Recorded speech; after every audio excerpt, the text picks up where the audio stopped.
Okay, so today I'd like to do a review of the Ajs Eco. Now, as you can see, this is the Ajs Eco 125, the JSE2 model. I've owned this bike for the better part of about 2 weeks. It is second-hand, so there are a few issues with it, but nothing major. Okay, and yes, right, well, where do I start? As you can see, it's quite a nice little bike. Let me try and get a better shot of it from here. So, I mean, obviously this one I got with the back box, which does come in handy. Now, all in all, for a 125, it's not the quickest bike that I've ever owned. And it does take a while to accelerate. But that's what you get from a 125. It's not a particularly loud bike. You know, the engine is fairly quiet. Most of the time I don't even realise the engine's on. You know what I mean, you can't really hear it over other traffic. So it handles fairly well. I mean, I was out in it the other day and it was quite windy. And it seemed to deal with the wind fairly alright, but unfortunately this bit here kept catching the wind and dragging me forward a little bit. But other than that, it's a nice bike. It'll do about 60-65 miles an hour.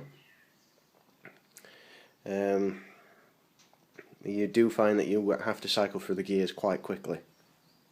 First gear is about 15 mile an hour, second to about 25-30 if you really rev the hell out of it. Third gear will get you up to about 40-45. So fourth gear you're lucky to probably get about 60 out of it. And then obviously fifth gear is your economical gear, which doesn't give you any speed but does save petrol, which to be honest I never ever use. I mean, so far on a full tank, this is a 10-litre tank, it'll do about 300 miles. I mean, so far I've done about 65, and all in all the tank's still pretty much full. Obviously it comes with, you know, your speedo, rev counter, fuel gauge, your indicator lights, neutral light, and then your high beam light. The only downside to this bike is that there is no cut-off switch, so you do have to switch it on and off with the keys. But it does have your electric start, which I will show you there. That's your electric start, and it also comes with a kickstart, which is there. Now that does come in handy, because when I originally bought this bike, the fuse had blown, and you know, the electric start would not work at all. But I could get it started with a kickstart, so it's nice to have that little bit of a backup. I do apologise, I have got a cold at the moment. So yeah, as you can see, they're not the thickest tyres on earth, but they do have plenty of grip on them.